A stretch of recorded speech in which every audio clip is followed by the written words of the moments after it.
कुछ लोग ये पूछते हैं कि जम्मू कश्मीर से धारा 370 के हटने से क्या हुआ? क्या सच में कुछ नहीं हुआ या कुछ हो तो रहा है मगर बताएंगे नहीं? जम्मू कश्मीर एक यूनियन टेरिटरी तो बन ही गया है। बहुत बड़े बदलाव की प्रतीक्षा में तो सारा देश है ही।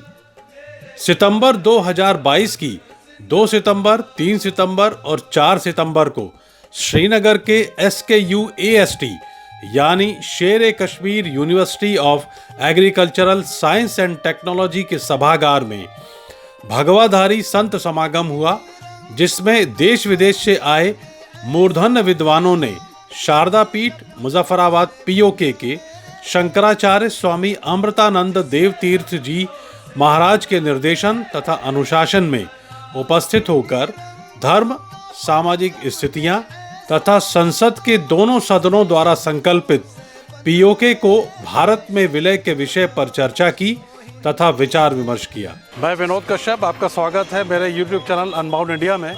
मैं इस समय श्रीनगर में हूँ, भारत की नई जो यूनियन टेरिटरी है उसके अंदर, और ये शालीमार का एरिया है। शालीमार के इस एरिया में ये जो मेरे पीछे आप यूनिवर्सिटी का गेट जो देख रहे हैं, ये शेर Kashmir university of agricultural science and technology, ये यूनिवर्सिटी का कैंपस है। इस यूनिवर्सिटी के कैंपस में शारदा पीठ के शंकराचार्य जो है उनका एक कार्यक्रम है। यहाँ पर देश विदेश से आए जो मनीषी प्रबुद्ध जन हैं उनका यहाँ पर मिलन है और संगोष्ठियाँ हुई हैं। कई सारे विषयों पर गंभीर चर्चा हुई है और कश्मीर के अंदर नए सिलसिले की शुरुआत भी यहाँ से इस कार्यक्रम से हुई है। तो इस कार्यक्रम में क्या क्या हुआ है, क्या क्या बातें हुई हैं, ये इस स्टोरी में देखिए। इसके साथ साथ मेरे चैनल को आप सब्सक्राइब करें, इस स्टोरी को शेयर ज़रूर करें और मेरे चैनल को सपोर्ट भी करें।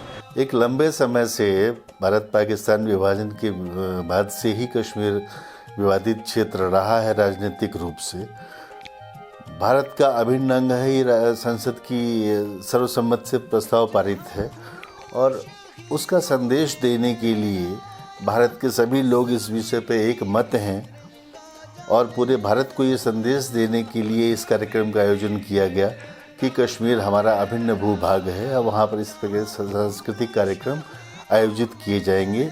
और उसका सबसे बड़ा मैसेज ये था कि जो पाक अधिकृत कश्मीर का जो क्षेत्र हमारा शारदा पीठ वहाँ पड़ी हुई है, जो मूल पीठ है, वह पीठ पाक अधिकृत कश्मीर में है। उसके विषय में लोगों को अवेयरनेस कम है। बहुत समय से मांग चल रही है कि वहाँ के जाने के लिए भक्तों के लिए रास्ता मार्ग खोला जाए, प्रशस्त किया जाए, कुछ भी करें।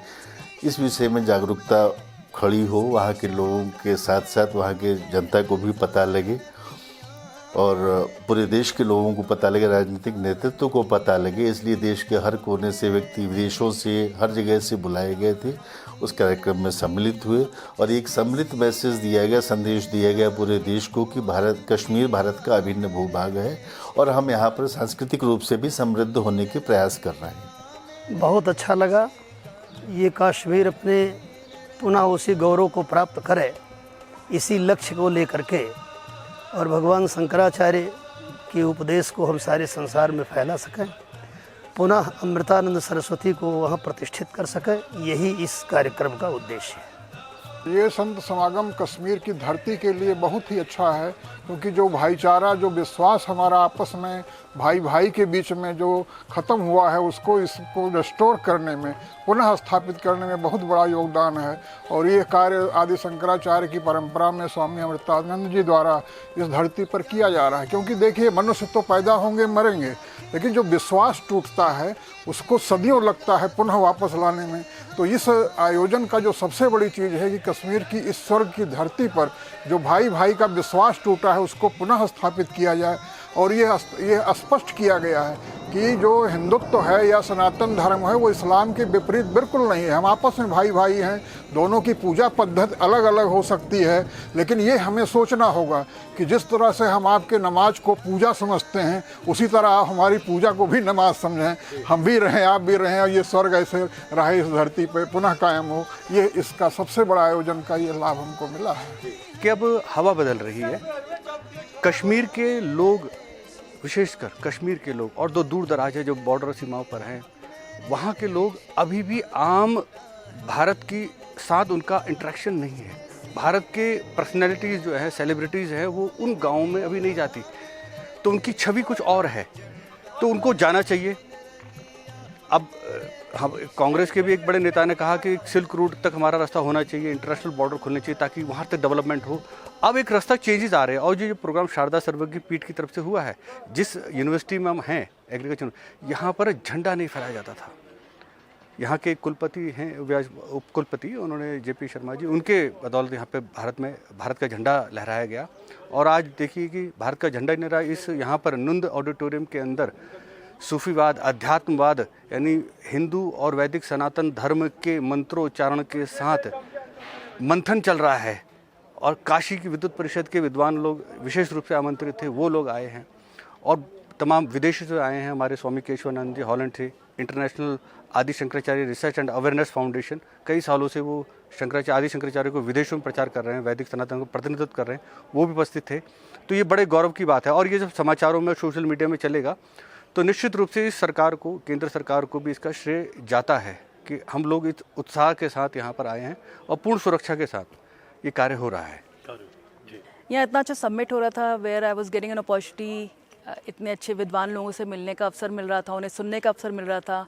और जो मैं चीज़ें सुनती थी यूट्यूब पे, आजकल यूट्यूब के माध्यम से आप काफ़ी सारी चीज़ें से कनेक्ट हो सकते हैं, तो जो चीज़ें मैं यूट्यूब के माध्यम से सुनती थी या पॉडकास्ट पे सुनती थी, वो अवसर मुझे vis-a-vis फेस टू फेस मिल रहा था। तो मैंने सोचा ये अवसर मैं नहीं छोड़ूंगी, और कश्मीर आने का मौका मिला था। सबसे बड़ी बात, कश्मीर आने का मौका मिल रहा था, जो कि हमने इतने साल पहले, मुझे याद है जब मैं बहुत छोटी थी, I don't even remember Kashmir कैसा लगता था, तो ये मौका मैं नहीं छोड़ना चाहती थी। मैंने कहा कि पता नहीं आगे मिले ना मिले, तो I have to grab this. तो बस सिर्फ कश्मीर को देखने के लिए फिर से, और सभी विद्वान गणों से मिलने के लिए मैं यहाँ पर हूँ। जब भी कोई ऐसी चीज़ें होती हैं, whether they are talks, whether they are conferences, जहाँ पर सब अपने अपने वक्ता अपनी बातें प्रस्तुत करते हैं, सो आई एम श्योर कहीं ना कहीं कुछ ना कुछ पॉजिटिव होता ही होता है। देखिए, मेरा काम धर्म का काम है, और हम धर्म का काम करते हैं, दुनिया के किसी भी कोने में होता है, चाहे वो भारत में हो या विदेश में हो, तो उस कार्य के लिए हमें जाना है। उसके लिए महाराज जी का निर्देश था, मुझे उनका फ़ोन आया कि हम ऐसे ऐसे कश्मीर में एक प्रोग्राम कर रहे हैं, और कश्मीर में प्रोग्राम करना अपने आप में एक बहुत बड़ी बात है।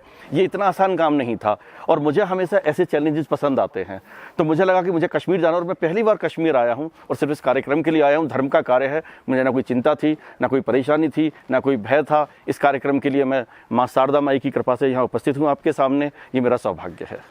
अगर हम राजतरंगिणी से लेकर नीलमत पुराण भी चेक करेंगे तो उसमें विजेश्वर का, आप विजेश्वर ही विजेश्वर मिलेगा। इसी संदर्भ में हमारा पिछले 300 साल से हम विजेश्वर जंत्री पब्लिश कर रहे हैं, और जो कि कश्मीरी पंडित समुदाय को समर्पित है।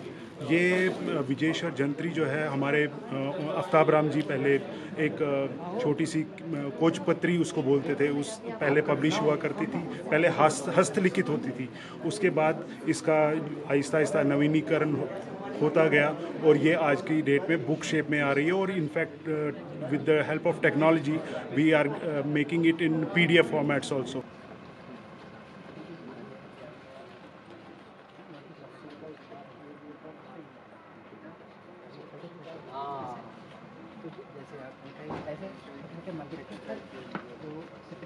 यूनियन टेरिटरी जम्मू और कश्मीर के हिंदू और मुस्लिम समाज भी गंदी राजनीति और अविश्वास को त्याग कर आपसी सम्मान और सहयोग से भविष्य की नई इबारत लिखने को तैयार हैं। इस तरह की संगोष्ठियां और विचार विमर्श लगातार होने की आवश्यकता है।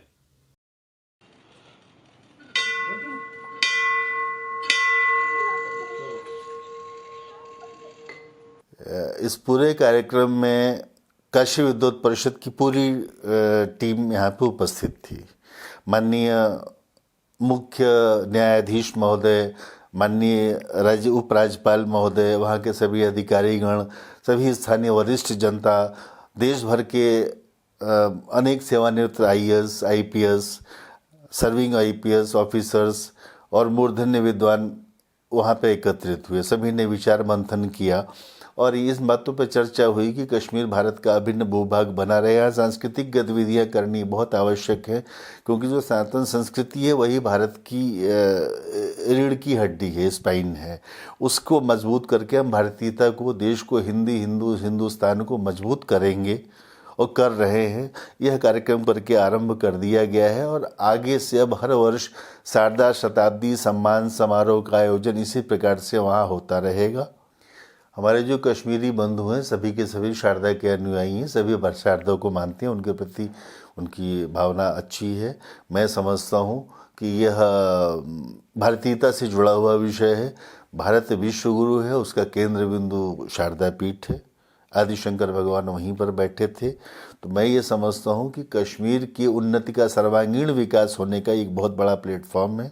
इससे वहाँ के लोगों में रोजी रोजगार के साथ पर्यटन और भारतीयता की असीम संभावनाएं बढ़ेंगी। हर प्रकार से यह राष्ट्र के और सनातन संस्कृति के हित में है। देखिए, मुझे ऐसा लगता है कि शेफ्रॉन, हमारा एक शेफ्रॉन कलर तो है ही, इसके अलावा हम सफ़ेद भी पहनते हैं और पीला भी पहनते हैं। तो हम सफ़ेद शांति का प्रतीक है, वीरता का प्रतीक है, प्रगति का प्रतीक है, सब अपने आप में एक कलर हैं। ये मुझे लगता है कलर से ज़्यादा ज़रूरी ये है कि हम किस भाव में आते हैं यहाँ पे। अगर हम भाईचारे के लिए आते हैं तो सबके यहाँ पे स्वागत होना चाहिए, और कोई कट्टरपंथ फैलाने के लिए आता चाहिए तो उसको यहाँ से निकालना चाहिए। मुझे लगता है कश्मीर में एक शांति की ज़रूरत है। यहाँ के लोगों को खाना चाहिए, पीना चाहिए, अच्छा रहन सहन चाहिए, अच्छी एजुकेशन चाहिए, अच्छे हॉस्पिटल चाहिए, उन्हें नहीं चाहिए इसके अलावा कुछ भी। सिर्फ मुट्ठी भर लोग हैं जो इनको बरगलाते हैं और उल्टे सीधे काम करते हैं। इसलिए कश्मीर का जो नाम खराब हुआ है, मुझे लगता है सब लोगों की जिम्मेवारी है, पूरे भारतवर्ष की। सिर्फ ये कश्मीरियों की जिम्मेवारी नहीं बनती है, पूरे भारतवर्ष की जिम्मेवारी है, पूरी दुनिया की जिम्मेवारी बनती है। इस कश्मीर का नाम जैसे एक पहले था उस तरीके से उद्धृत हो इस कश्मीर का नाम। Raw beauty with beautiful people, वो सिर्फ यही है। एंड जब ऐसे ऐसे कॉन्फ्रेंसेस होते हैं तो लोग मिलके उन चीज़ों को वाकई में सच बना सकते हैं। It's not just talk implementing the talk as well. अब बाहर के लोग अगर आते हैं और अध्यात्म फिलॉसफी की बात करते हैं तो उन्हें एक नई फिलॉसफी, नया अध्यात्म, नया दर्शन जो कि प्राचीन है, सनातन है, जब ये देखने को मिलता है तो फिर एक नया फूल खिलेगा। बहुत लाभ होगा। इस तरह का आयोजन निरंतर होना चाहिए। इस तरह से जो वार्तालाप होता है, उससे जो मैसेज समाज में जाता है, उससे जो भय की भावना आपस में होती है, जो हमारे बीच में खाई होती है भाई भाई के बीच में, वो मिटती है। आप अपने विचारों को कहते हैं, अपने विचारों को कहते हैं, और ये स्पष्ट होता है कि ना आपको मुझसे डर है, ना मुझे आपसे डर है। हम लोग भाईचारा की तरह हैं। यदि इसी तरह से कार्यक्रम होता रहेगा तो समरसता बढ़ेगी, आपस में सद्भाव बढ़ेगा, प्रेम बढ़ेगा, वैरभाव भूल करके पुनः सब लोग पूर्वाचार्यों के बताए हुए मार्ग का अनुसरण करेंगे और शांति की स्थापना हो। इस कार्यक्रम में तो दोनों संप्रदायों के लोगों ने हिस्सा लिया है, जबकि ये प्रसिद्ध है कि ये कृषि विश्वविद्यालय और यहाँ के बीसी मुस्लिम हैं, उनकी सहभागिता रही है और उन्होंने इस कार्यक्रम में प्रभावित होकर के कहा कि यहाँ गुरुकुल की स्थापना होनी चाहिए। इससे सिद्ध हो रहा है कि यदि ऐसे कार्यक्रम होते रहेंगे तो आपसी भाईचारा, सद्भाव और प्रेम बढ़ेगा। कार्यक्रम का समापन भारतीय जनता पार्टी के लोकप्रिय और कद्दावर नेता तथा केंद्र शासित प्रदेश जम्मू एंड कश्मीर के लेफ्टिनेंट गवर्नर श्री मनोज सिन्हा के द्वारा हुआ। ये मेरे लिए गर्व का विषय है कि आज इस एकादश सम्मान समारोह में मुझे उपस्थित होने का अवसर मिला। वास्तव में अगर आप देखें तो अध्यात्म और विज्ञान का केंद्र जो है यही भूमि रही है। और जब ब्रह्मा जी ने अमृत प्राप्त किया तो उस अमृत को देवी शारदा को सुपुर्द किया, और वो जो अमृत है वो ऐसा इतिहासकार बताते हैं कि यही उसे स्थापित किया गया। सनातन काल से आप देखें तो ये भूमि जो है ऋषि मुनियों की भी रही है, और मैं कहूं कि विद्वता का अगर कोई पैमाना हो सकता है तो जो उत्कृष्ट पैमाना है उस पर कश्मीर खरा उतरता रहा है।